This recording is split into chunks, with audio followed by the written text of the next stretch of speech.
Whenever I see AJ Lee on Raw and the things that they're doing with her, I can't help but think of this song. And I'll turn it up and hopefully you can hear it before I get this started.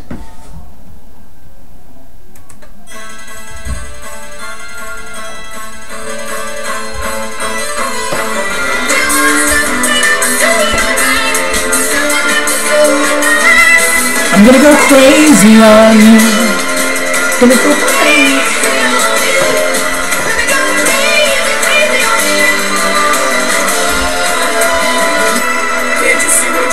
I don't know why, but every time I see her, I keep thinking that.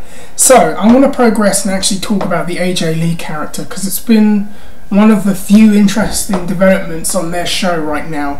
So, this has been a very slow and subtle building thing, and I don't think they kind of realised, the company, what they were stumbling on with her. So, AJ Lee has been kind of treading water on NXT and in Florida, and then they put her with Daniel Bryan as Daniel Bryan turned heel, and she played the kind of quiet, submissive girlfriend to the Daniel Bryan, horrible boyfriend deal. So it's been building up, and then he blames her for his loss to Sheamus in 18 seconds. Then he dumps her publicly on television, and then she starts slowly acting like a psychopath, doing some things that are out of character for AJ, completely going crazy on Caitlyn and beating her up, and then kind of stalking Daniel Bryan, and now stalking CM Punk. And it's been this interesting development. It's a lot like their own version of Harley Quinn from Batman that they're building here, and it's starting to catch on, and people are interested in it, and it's this interesting storyline. There's only one downside, and I started to notice it last week and this week.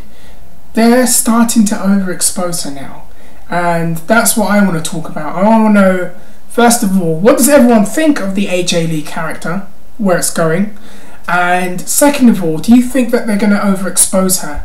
Because WWE, listen, I'm not one of these guys. CM Punk and Daniel Bryan should just wrestle 65-minute matches, blah blah blah. They can if they want to, and this is WWE, and they do their wacky storylines.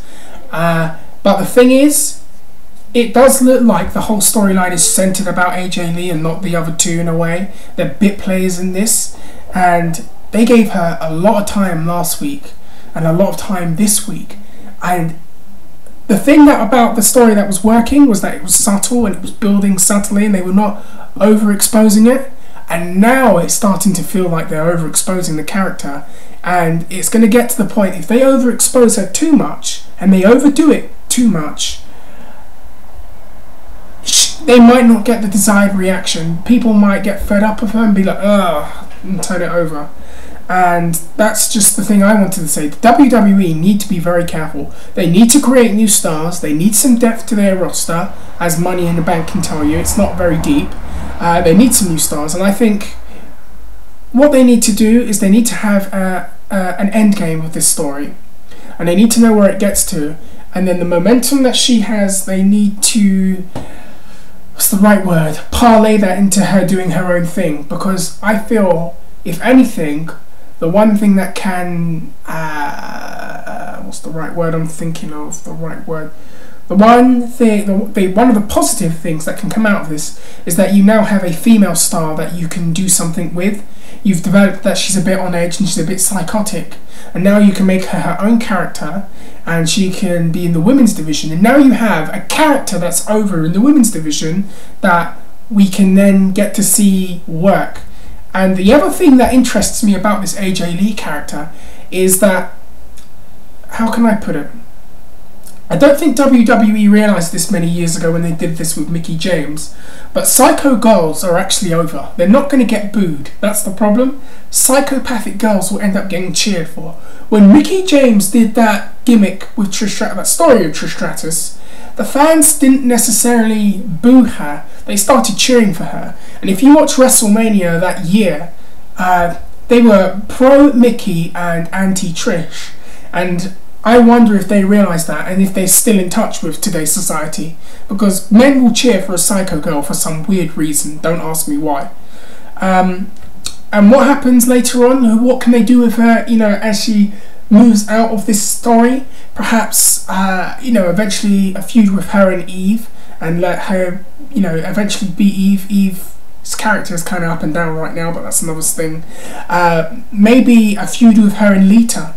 If Lita ever returns or does a one-off match, that would be a hell of a thing to see, because on YouTube, if you haven't seen it, there's a video of a 14-year-old AJ Lee as a fan crying because she's met Lita for the first time.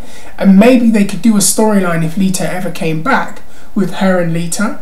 Another one and another idea would be, something I thought of and I talked about to a friend, is for those of you who are long-term WCW fans and TNA fans, maybe bring in Daphne.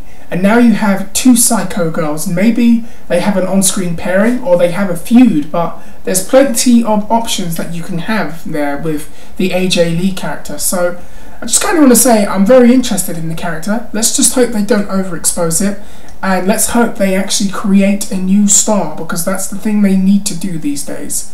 So I will stop right there. Let me know what you think, all you AJ Lee fans, and I will probably be back tomorrow because I want to talk about Austin Aries. So take care and have a good one.